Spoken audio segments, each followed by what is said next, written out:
Why would we need a black Addams family when we've got our own Spinsterella? Now available in paperback and e-readers, Spellbound, A Darker Shade of Black. Get your copy today at your favorite online bookseller. All images in this video are used under fair use of United States copyright law of 1976. A Birmingham artist went viral after revealing several new pieces of digital art on social media, inspired by the new Netflix show Wednesday, which is based on the Addams family. Now, Tuscaloosa native Des Wilson created multiple pieces of digital art capturing the images of the Addams family from a black perspective within 6 days of the show's release.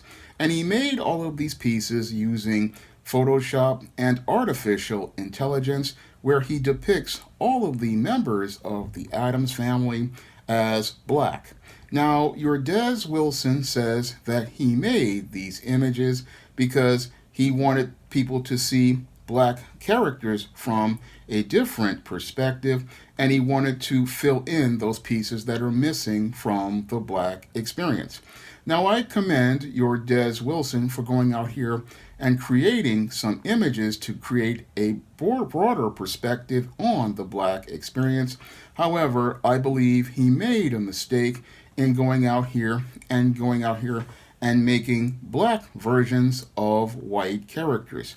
Because one of the big problems I see as related to creatives in diversity is that they go out here and blackwash a character and believe that is going out here and giving us a story from a black perspective.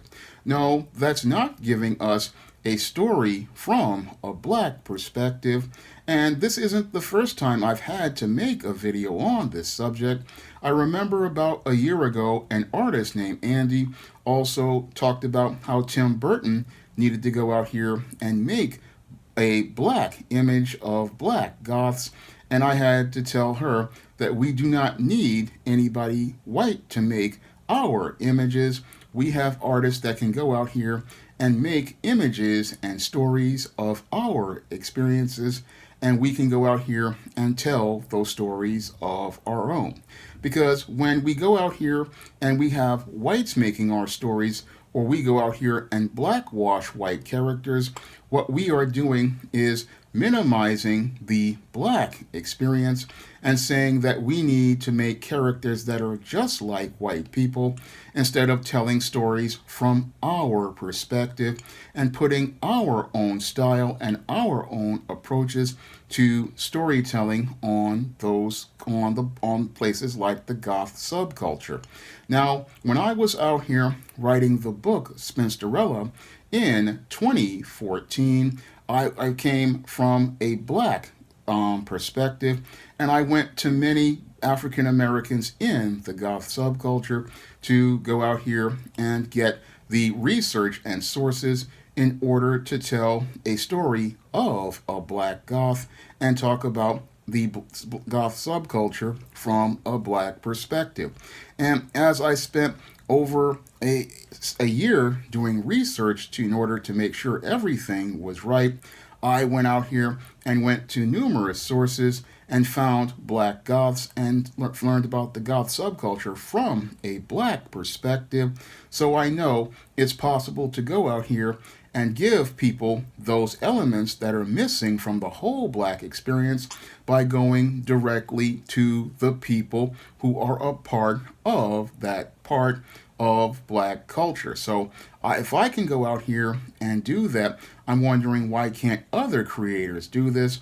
Because as I see it, there is no excuse for going out here and blackwashing white characters when we've got black people who can go out here and tell our stories and tell our stories from our perspective and tell our stories about our experiences. Because while your Des Wilson has made some fantastic pieces as related to the Netflix show Wednesday. I would rather take my time and go out here and create a story about a black character like Matilda Crowley, which is what I did in 2014's Spinsterella and 2016's Spellbound. And when I was working on the novel Spellbound and I was starting the Matilda Crowley's character's journey into the goth subculture, I came from a black perspective and I did lots of research on black culture, and I also did a lot of research on black history so that I could draw from the dark side of black culture, the dark side of the black community, and the dark side of light skin. These were all core themes of the book Spellbound, and I went out here and did research on neighborhoods like Sugar Hill and talked about how it was a once great neighborhood, but by the late 80s it had grown into decline, and many of the luxurious brownstones, which many of black America's wealthiest people had lived in, had fallen into disrepair as we were in the middle of a crack epidemic, and living in New York City was just like living in a horror movie where you had to try to avoid crackheads who were zombies and crack dealers who were monsters. So when I came up with the whole theme for Spellbound, I made it where Matilda was basically living in an 80s horror movie, and in the center of that 80s horror movie, her home was like a dark gothic version of The Cosby Show. And what I wanted to do with Matilda Crowley's house, which was a contrast to the Huxtable home of the 80s, which was in Brooklyn Heights, I wanted to show how while the Huxtables were living well in Brooklyn Heights, Matilda Crowley was dodging zombies and monsters in Harlem, in Sugar Hill, which had turned into a sugar hell. And this was all from seeing visuals in Spike Lee's Jungle Fever a while back. But in 89, it was even worse because I actually lived in that era and I had relatives who lived in that area. And I remember that area being in disrepair when my father would take me to the barbershop back when I was a little boy. So I was drawing from my personal experiences. I was drawing from things that I had seen and known. So when I go out here and I see people saying, oh, that we need to have a broader perspective. Well, we need to do that with our own characters, and we need to do that with our own stories. Because as I see it, again, there is no excuse for us to keep blackwashing white characters when there are when that all that does is sell black creators short. Because as I see it, black creators, we need to go out here and tell our own stories, because when we tell our own stories, what we are doing is showing that there are black people out here who can be creative, really be creative. There are black people who really want to show us a larger picture of black life, and we can go out here and tell that story, and it can have a powerful impact. Because when we go out here and tell stories like I did with your Spinsterella and Spellbound, we show that there were black people who were a part of the goth subculture and people who were influenced and inspired by the music of the goth subculture, and that we all just weren't listening to rap music. Because for Spellbound, that book was inspired by the Susie and the Banshees song Spellbound, and for legendary Mad Matilda, that book was inspired by London by Midnight's Where Good Girls Go to Die, because I was trying to make a commentary on how girls entering into corporate America is a place where they go to die, because they really don't really grow in corporate America, and it's just a place where people go to die. And that flows into the commentary in the movie, the book Spinsterella, which was inspired by the Susie and the Banshees song Face to Face, which was in Batman Returns. So I got inspired by a lot of goth music from goth bands to write black goth fiction, and I wanted to again change people's perspective by going out here and creating new characters and new images And that actually inspired an artist named Run.exe, who also is a digital artist. And when he heard about Matilda Crowley and the Spinsterella trilogy, he created an image for me that he told me I could just use however I wanted. And because I wanted to inspire more black kids and black people who, if they wanted to learn more about the music of the goth subculture and learn more about the goth subculture, to see an image of a black goth on a book cover. And that's why I took his image, which he told me I could do whatever I wanted with, and put it on the cover of Spinsterella. And then I went out here and commissioned an artist to do the cover for Legendary Mad Matilda, because I wanted to go out here and create our own characters and create our own stories and create our own goth icons, because I believe that black people in the subculture, we need to have our own characters and our own character icons, and not just go out here and be what I called in one story I wrote many years ago, a chocolate-covered Wednesday Addams. No, I believe that we deserve our own characters.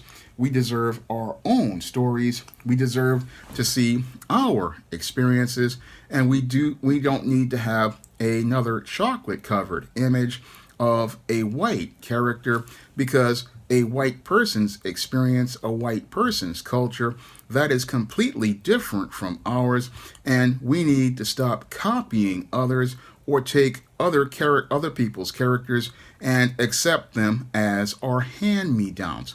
Now, a lot of black nerds were going crazy over these images of this Black Addams family, and that's part of the problem, because as I was listening to these black nerds, they were sitting there talking about how we need to have a Black Addams family. No, I don't want a Black Addams family. I don't want somebody else's hand-me-down characters. No, I want black children to experience their own characters, our own stories, our experiences, and see a life where we see ourselves in our own stories. That's what I want to give people in books like the Spinsterella trilogy books. And I wanted to go out here and show, yes, there have been black people who were a part of the goth subculture ever since its inception in the late 1970s. And I wanted to show that there have been black people who have been a part of this music and a part of the subculture, the fashion, the art, and all of the different aspects of life. I wanted to show that there were black people who were a part of this, and that's why we need to stop going out here and copying and making copies of white characters, because when we do this, we lower our value. We tell people that our life and experiences are less than, and that prevents people from actually seeing the real black experience, because while this artist says that there are some things missing from the black experience, the whole thing is pieces like this, while they're beautiful, they keep people from seeing actual creators who are showing that black experience like I am, and preventing us from filling that gap with actual stories, because everybody runs towards the chocolate-covered, reskinned white characters instead of going to the original black characters, like what I've done with the Spinsterella character ever since I published that book way back in 2015. So there have been stories out there, but the whole thing is everybody wants to go out here and look for the chocolate-covered white characters or the reskinned token white characters, instead of going to the black creators like myself, who are out here creating new and original black characters, new and original stories about black people. And what's really interesting to me is that there are lots of black people in the black goth subculture. They know who Spinsterella is, And people are out here, they're still going to try to create black versions of white characters and not looking for the original new black characters, because as I see it, Wednesday is good for those white folks because that's their character, but I want to create a new black character, and I've done this I think 3 times already with black goth characters. I mean, I have the Colleen character from the Thetas, I have the Matilda Crowley character from the Spinsterella trilogy, and I have the Lilith Graves character from Eternal Night. So I've written black characters that are gothic and part of the goth subculture, and I've shown the dark side of black culture and the black community in books like the Spinsterella trilogy and Eternal Night, if you really want a horror story. So I've been writing these kinds of stories for years, and I have people, and it really just, I find it quite troubling that people keep going for these hand-me-down characters, thinking that this is going to be black representation. No, this is blackwashing a white character. It's more tokenism, and tokenism really does not help people see the real black culture, black experience. No, it just gives us a white person's version of black, and it gives us reskinned characters in the exact same stories, and that doesn't really give anybody any sort of perspective on black culture. No, when we see reskinned characters and repainted characters, all that does is make it where the mainstream media minimizes actual black characters and black culture and prevents us all from seeing a richer picture of the black experience. Now, if you want to pick up my fiction which features black goth heroines like Spellbound, The Legendary Mad Matilda, and Spinsterella, and Eternal Night, you can find all 4 of those books on Amazon.com in paperback and Kindle format. You can also find them at other online booksellers like Smashware's The iBookstore and Google Play. And if you want to see me make more goth videos like this, you can donate to my Patreon, my PayPal, or my Cash App by clicking the links in the description box. That's all I have to say for this video. You can comment, rate, and subscribe. Now available in paperback and e-readers, Spinsterella. Discover the dark side of love in this goth and lovely romance with Spinsterella. Get Spinsterella in paperback and e-readers at your favorite online bookseller today.